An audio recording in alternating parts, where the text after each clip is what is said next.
Namaskar children. We have started with cell structure and functions.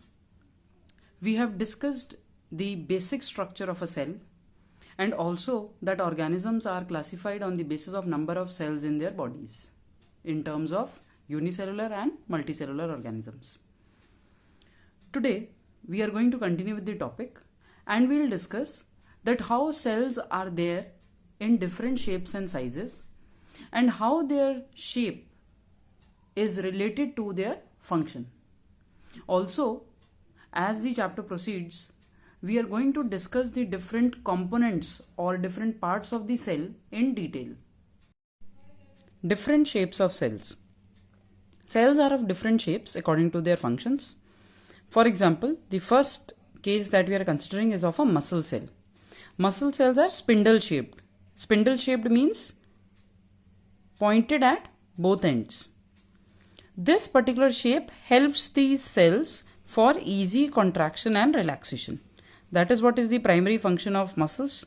Easy contraction and relaxation takes place due to this particular shape, spindle shape.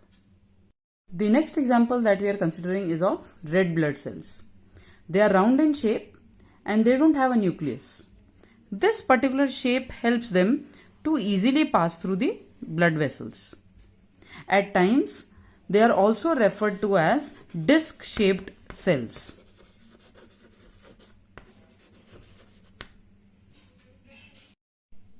The third example is of nerve cells. These are elongated and branched. Since they have to carry signals or information over long distances throughout the body, so they have a elongated and branched structure.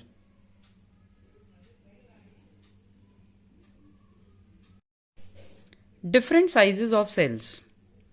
As mentioned earlier also, cells are available in various shapes and sizes. For example, bacterial cells are the smallest cells.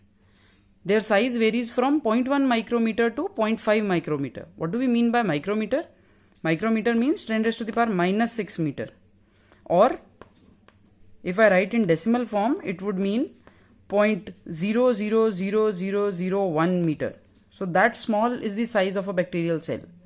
Whereas the largest cell is the egg of an ostrich, whose size is 170 mm cross 130 mm. Mm here refers to millimeters. The size of the cell is related to its function, but not the size of the organism. Which means bigger animals have more number of cells in their bodies as compared to smaller animals. It would not mean that a cell inside an elephant would be different in size or much larger in size as compared to humans. It's only that the number of cells present in an elephant will be more. We'll discuss two one markers here. One is give an example of a cell that can change its shape. So one very common example is a white blood cell, which is also referred to as WBC. So these are different types of white blood cells. The second one marker is give an example of an organism that can change its shape. So amoeba, which is a full-fledged unicellular organism in itself, we know it can change its shape. So amoeba we have already drawn. It's a unicellular organism again and it can change its shape due to pseudopodia. Let us now understand cellular organization in multicellular organisms. We start with the smallest structural and functional unit of life, that is cell. Cells grouped together to perform a common function is called a tissue. For example, muscular tissue, nervous tissue. Different tissues together are grouped to form an organ which performs a particular function. For example, stomach, liver, heart, etc. And different organs together are grouped to perform a common function which is called an organ system. For example, digestive system, respiratory system, circulatory system, etc. So defining each step in the cellular organization, cell as the smallest structural and functional unit of life, tissue as cells of same type grouped together to perform a common function, example muscular tissue or nervous tissue. Different tissues when grouped together to form an organ which performs a common function, example stomach, liver, heart, etc. And different organs are grouped together to perform a common function, we call it organ system. For example, digestive system, circulatory system, etc. Shown here is the structure of a plant cell. In the left hand side you can see the simplified structure which has very few labelings, and on the right is a detailed structure of the plant cell. You will be drawing both these structures in your notebook.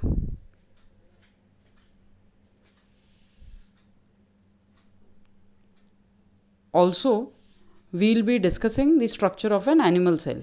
That is what you can see on the screen right now. Again, on the left is the simplified structure, and on the right is the detailed structure. You will be drawing both the diagrams in your notebook as well. Let us now discuss the parts of a cell in detail. We start with the first one, that is cell membrane.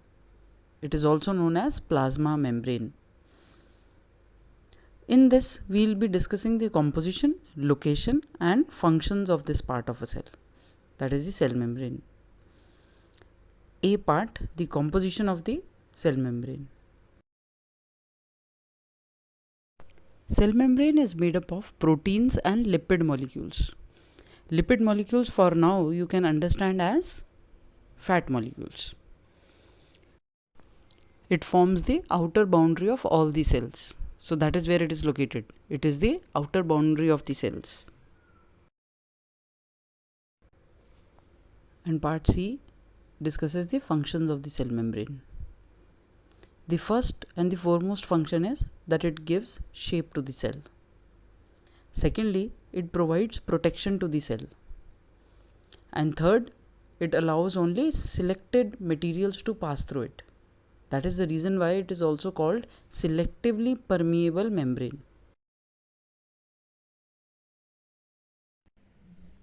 The next part is the cell wall. It is composed of a complex carbohydrate called cellulose. It is located outside the cell membrane in plant and bacterial cells. So that means this is a point to remember, that cell wall is only present in plant and bacterial cells.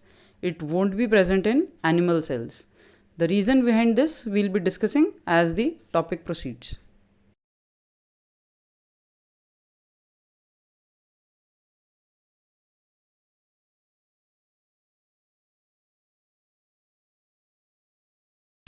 Functions of cell wall.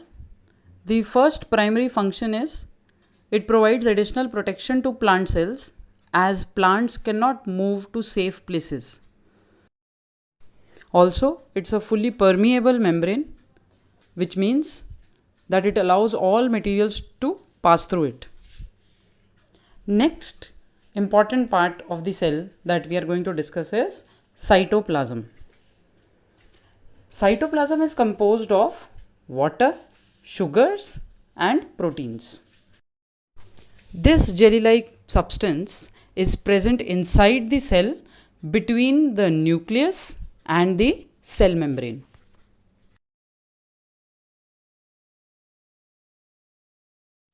The function of cytoplasm is that it contains small structures suspended inside it, which are known as the cell organelles.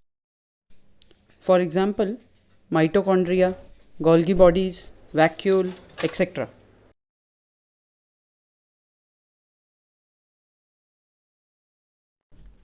We will be learning about all these cell organelles also as the chapter proceeds. Also to note that the living content of the cell, which includes cytoplasm and nucleoplasm, is collectively known as protoplasm. Nucleoplasm here refers to the liquid content present inside the nucleus. We will be learning about it later.